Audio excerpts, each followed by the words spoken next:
Hey, everybody.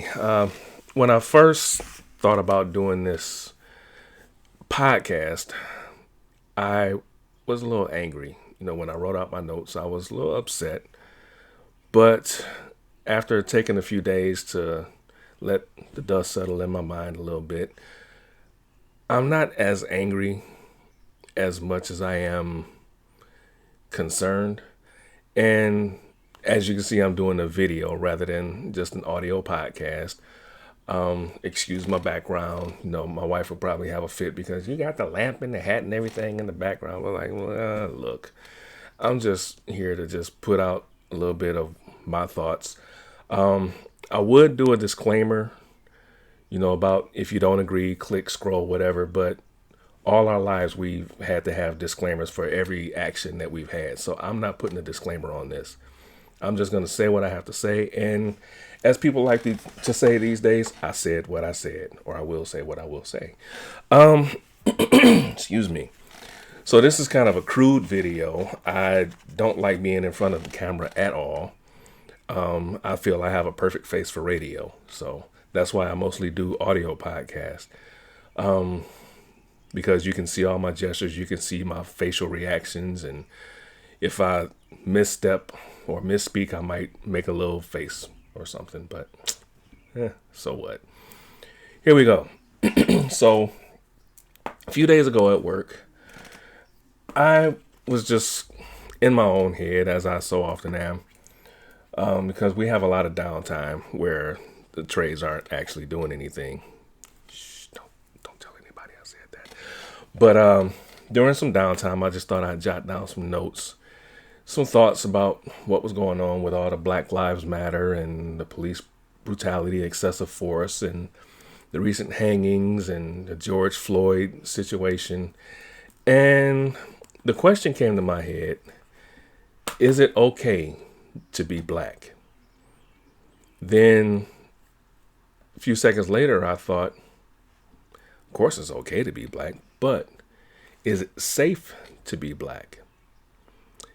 And unfortunately, we have no choice.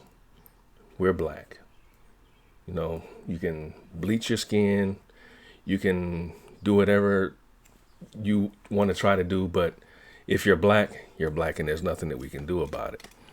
We come in many different shades, from light, bright, damn near white to dark as the midnight sky. So we come in a wide rainbow of colors, if you will. And we're still black, and there's nothing that we can do about it. Throughout our existence, I'm checking my notes as I speak. Throughout our existence, we've had to strive to stay 2 steps ahead just to remain 5 steps behind. Let that sink in a little bit. We put forth extra effort. We have things like affirmative action. When I got into the skilled trades test, if you've listened to any of my podcasts, particularly the first podcast, it was called Black Tradesmen.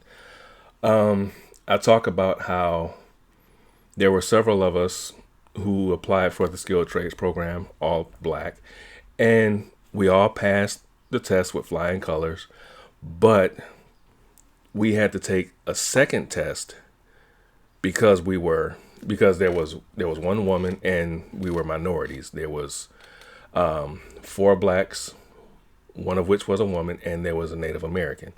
So we had to take an extra test just to, I guess, prove our worth for the program, which, of course, we aced that too and still got in the program. But that's just another example of having to take extra steps just to remain behind.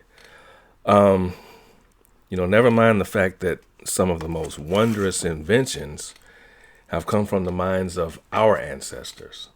And I'm not just talking about like Super Soaker and, which is a novelty item, but it was invented by a black man, the fire extinguisher, the multi-phase traffic light. But I'm talking about mathematics, science, navigation, things like that, things that actually built societies. We find our place living in a time where they is a minority of the white population. We always generalize and say, well, they think this and they think that, but not everyone thinks the same. But we're in a time where people are expressing their true feelings.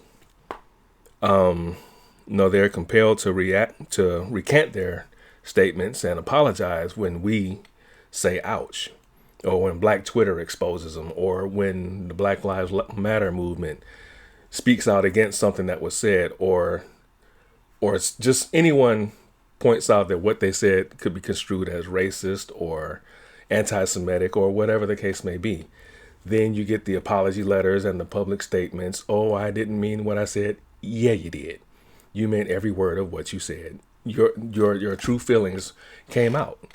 And true enough, you want to apologize afterwards, but then it's like walking up to somebody, slapping them in the face and say, "Oh, I'm sorry, I didn't mean to do that." Yeah, you did. You had every intention of slapping me across my face, because when you walked up to me, your hand was already open and being raised. So those words that you spoke were already in your mind and ready to come out when you stepped up to the microphone, or when you put your thumbs on your phone to tweet that message or make that Facebook post. So you absolutely meant what you said. Apology unaccepted. Sorry, not sorry. But industries are now starting to realize the economic power of the Black population. They're making overreaching efforts to prove that they are with us, they're for us, and they support us. Thank you, I guess. It's a little too little too late. Why now all of a sudden are corporations making this valiant effort to say, oh, we love the Black people? Come on now. And I know a lot of you might not feel the same way I do. You're entitled to that. Again, these are my thoughts, my opinions. If you don't like it, so what? At what cost? At what cost are they with us now? What did it cost us as a race of people for them to finally say, oh, we see you now. We recognize you now. We appreciate your business. Did you not before? Because, now you're putting forth so much effort. It's like, what's with you now? Continue to do what you've been doing. Be honest. Not because it's the popular thing to do.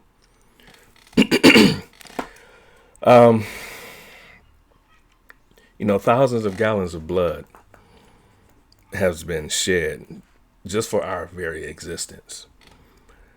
Ocean floors are lined with sand created by the bones of decomposed bodies of the now so-called immigrants, which is what some of the history books are now calling slaves.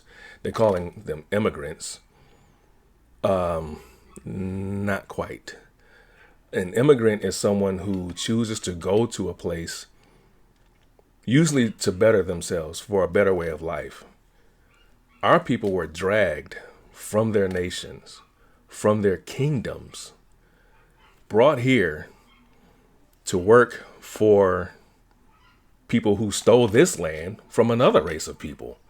So you steal the land from a race of people, decimate them, then you go to another place, decimate their land, take them from that land and bring them to the land that you stole from someone else to build it the way that you want it to be, and name it after the cities that you come from in Europe. Yorkshire, New York, Hampshire, New Hampshire. We have a region in the United States called New England. Come on now. This was not an English territory. This was Native American land. This was indigenous people's land.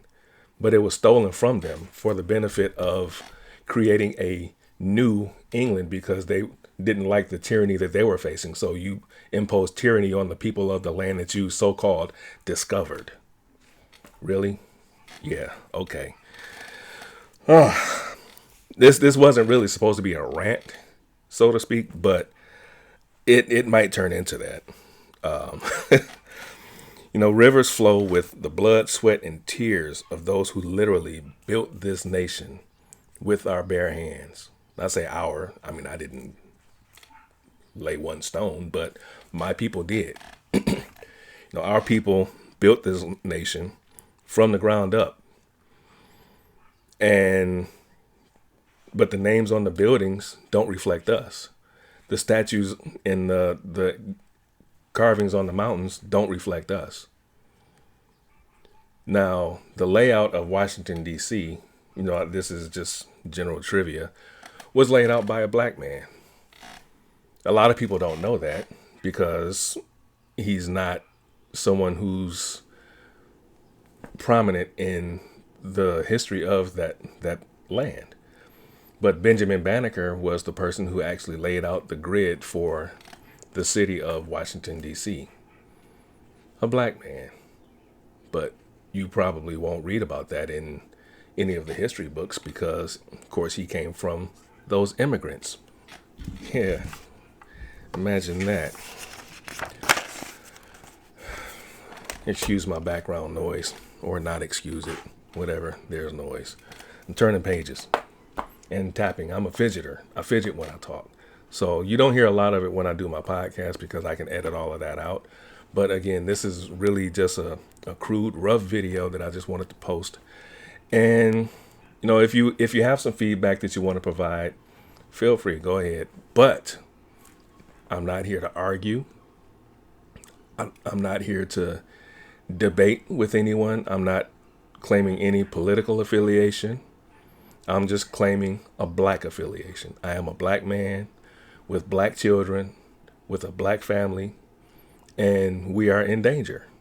We're an endangered species, which is very unfortunate. And, hunting season appears to be in session because every day you hear about someone hanging from a tree, but it's being deemed a suicide.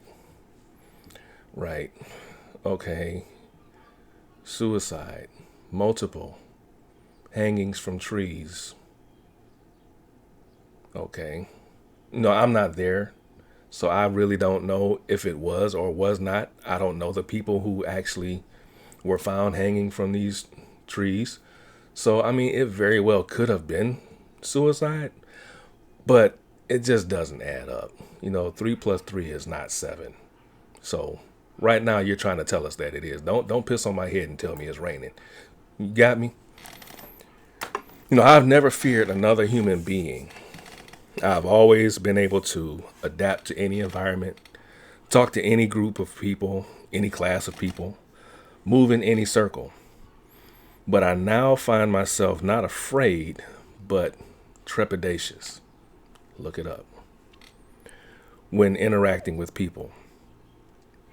Will I be the next YouTube or Facebook viral video? Is the woman behind me another Karen who's going to start questioning and recording me simply because I'm in line in front of her? It's funny I mentioned that because just a couple of weeks ago at Lowe's, we're practicing the social distancing, 6 feet apart. So I'm coming from one direction and there's a man coming from the opposite direction. And we're both heading to the line. They have markings on the floor where you're supposed to stand as you're in line. So I get to the mark and I stop. He takes about 6 or 7 more steps and steps between me and the person in front of me.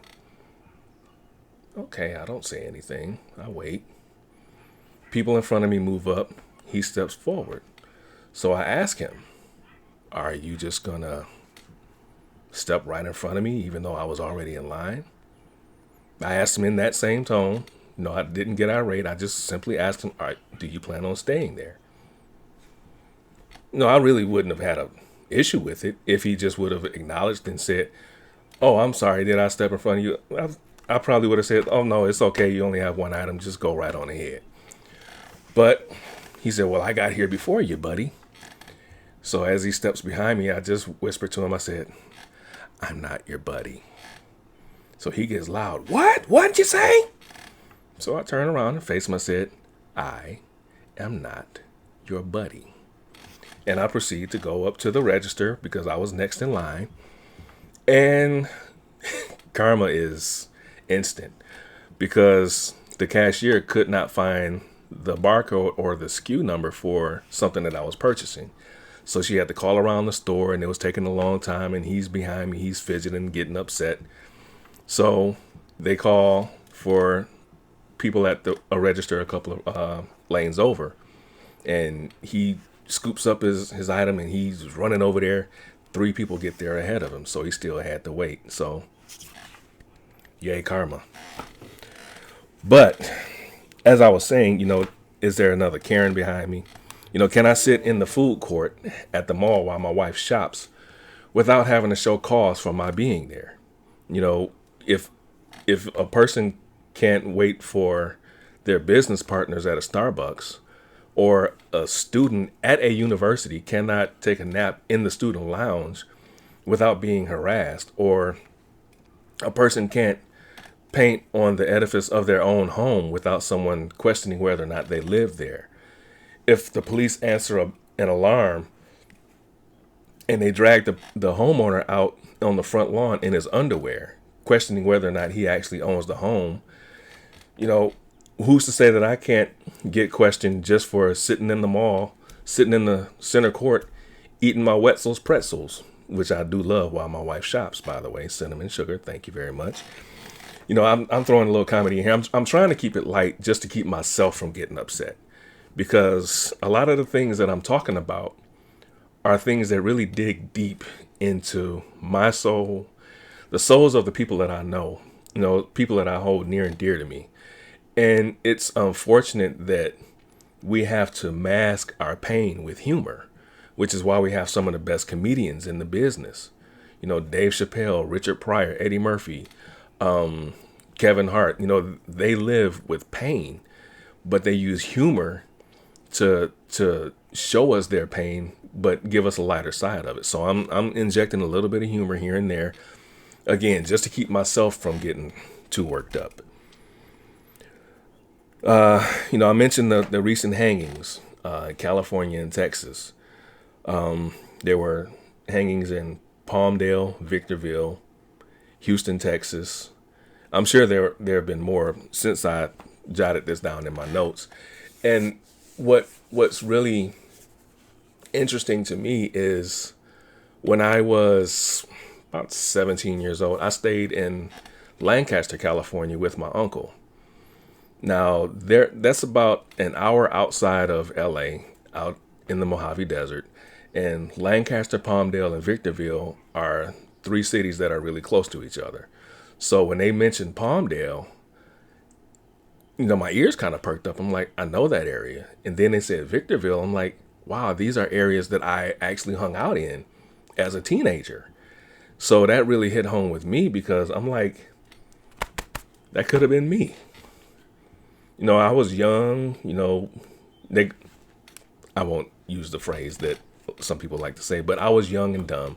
I did a lot of ignorant things. I ran in a lot of wrong circles, places where I knew I shouldn't have been. But again, that really struck a nerve with me, because I know those areas. And then when they said they found someone hanging in Houston, my god brother, Nate, if you're watching this, what's up, bro? I love you. But he lives in the Houston area, and he has a young son and daughter, and it just blew my mind that this is happening in areas where I live, where I've been, where I know people live, and it's scary to say the least. We try to talk ourselves through it and say, well, you try to rationalize it, but there's no rational explanation for the things that are happening right now. Where am I? Yeah. No, we can hardly wait 2 minutes and 30 seconds for a bag of microwave popcorn. Now, just picture in your head, 2 minutes, 30 seconds. Okay. I'm not going to pause for 2 minutes, 30 seconds. But today, on June 19th, Juneteenth, which is now just skyrocketing in popularity because of things that are going on. More people are aware of Juneteenth. But a lot of businesses observed 8 minutes and 46 seconds of silence. And that 8 minutes and 46 seconds symbolizes the amount of time that Mr. Chauvin had his knee on George Floyd's neck. So I make the reference to microwave popcorn because that is a relatively short amount of time. And in the grand scheme of things, 8 minutes and 46 seconds is not a very long time. But if you're laying on the ground with your hands bound behind your neck, someone holding your legs, and I would say probably a 160 to 180 pound man with his knee directly on your neck, that is a lifetime. And in his case, unfortunately, it was the end of his lifetime. So, Dave Chappelle is not really a comedy show that he has out, but he has, I'll call it a documentary, because he stands and he speaks and he expresses his thoughts about the things that are going on now. And it's called 846. If you haven't seen it, you should. And not just the black people, but white people, anyone who feels that they have some type of connection to what's going on right now. And some of the things that he says, because he talks about Candace Owens and Don Lemon and some other people, but just the perspective that he gives is like, wow, it's really deep. But I encourage everyone who is able to take a look at Dave Chappelle's 846. But again, getting back to what I was saying, you have to see the irony in George Floyd's situation. Think back to Colin Kaepernick, taking a knee. A lot of other people, taking a knee during the national anthem, a song that was not written with us in mind. We take a knee for peaceful insurrection, if you will, for a peaceful demonstration to show our dislike for what's taking place.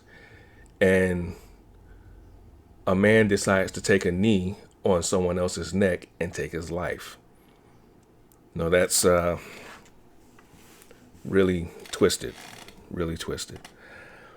So my dilemma is this.